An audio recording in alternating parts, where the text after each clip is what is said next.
Well, I think we've had a fantastically fertile journey as far as Prudent Healthcare is concerned this year in Wales.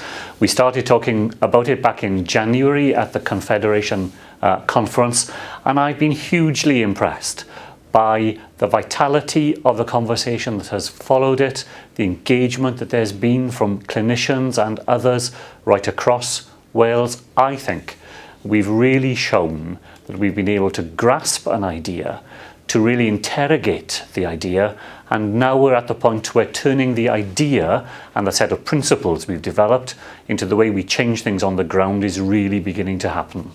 I think the fundamental challenge as far as Prudent Healthcare is concerned is actually a cultural one. Of course, there are practical things we will need to do, ways in which services will need to be amended to conform with Prudent Healthcare principles and so on. But the fundamental challenge is a deeper one, and it's to rethink the way that we conceptualise the relationship between the way the service is provided and people who use that service.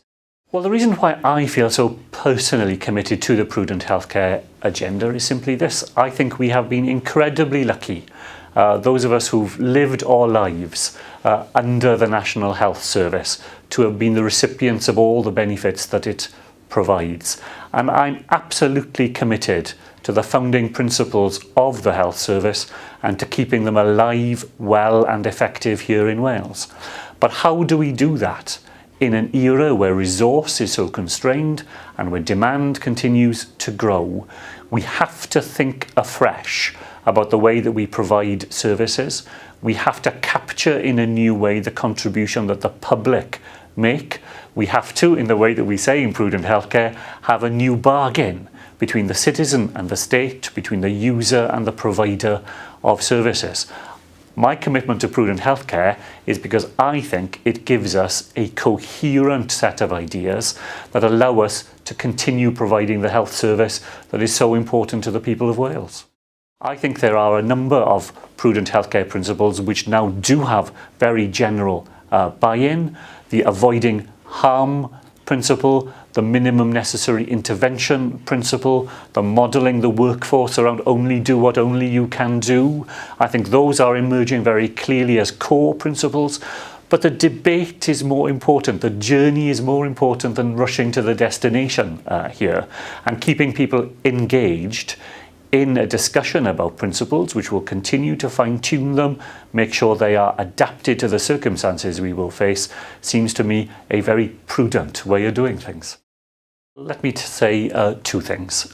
First and most of all is to thank people, to thank them for all the efforts that they make, to thank them for the enormous engagement there's been with the Prudent Healthcare debate so far, and to thank them for everything I know that people are planning to do to revisit the services they provide, to test them against the Prudent Healthcare principles, and to allow us to go on providing that service in the future.